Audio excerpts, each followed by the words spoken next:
The highway unspooled like a serpent's spine through northern Utah, its cracked asphalt bleeding dust into the twilight. I'd lived on the fringes of that nameless town for years, a ghost among ghosts. My days bled into a numb routine. Remote.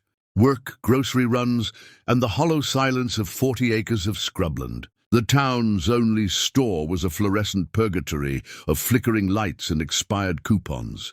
That's where I first saw him. A man with eyes like oil slicks lingered in the cereal aisle. No cart, no groceries, just a stare that clung to my skin, thick and suffocating. I shrugged it off. Trucker fatigue, I thought. But he reappeared in the soup aisle, motionless, his boots rooted to the linoleum. When I muttered a strained, "Hi," his lips twitched, a marionette smile. The truck waited for me in the parking lot. An old Ford, rust gnawing its fenders.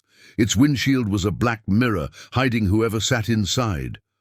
I drove home too fast, gravel spitting under my tires. My land sprawled into darkness, scrubland, skeletal pines, and a dirt road that dissolved into the horizon. But that night, the Ford crouched in the field, lights dead, engine cold. Sleeping driver, I lied. Sleep came fitfully. At 2:13 a.m., a creak yanked me awake. Moonlight slithered through the blinds, painting a shadow on the stairwell wall, a hulking shape, breathing.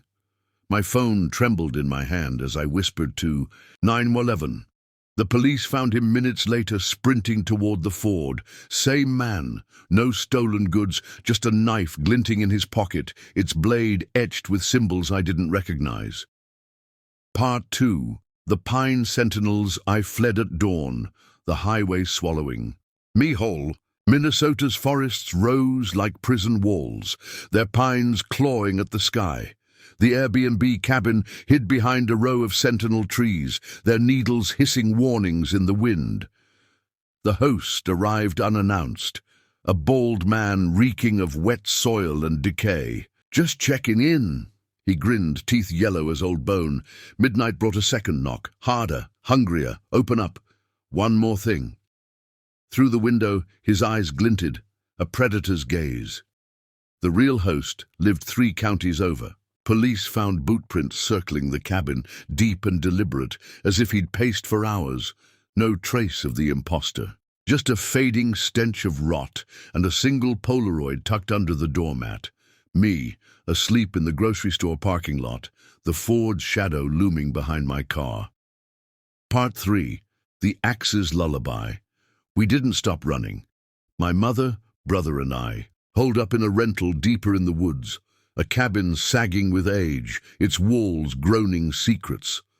A fire pit smoldered in the yard, its embers winking at the forest. My brother joked about ghosts. I didn't laugh.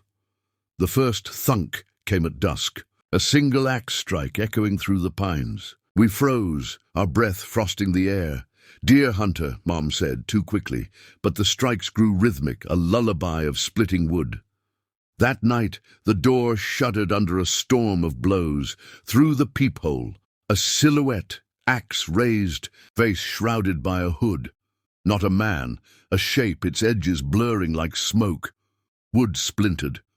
We barricaded ourselves in the attic, my brother's whimpers muffled against my chest. The blade retreated at dawn, leaving gashes in the door, 3 jagged lines like a tally mark.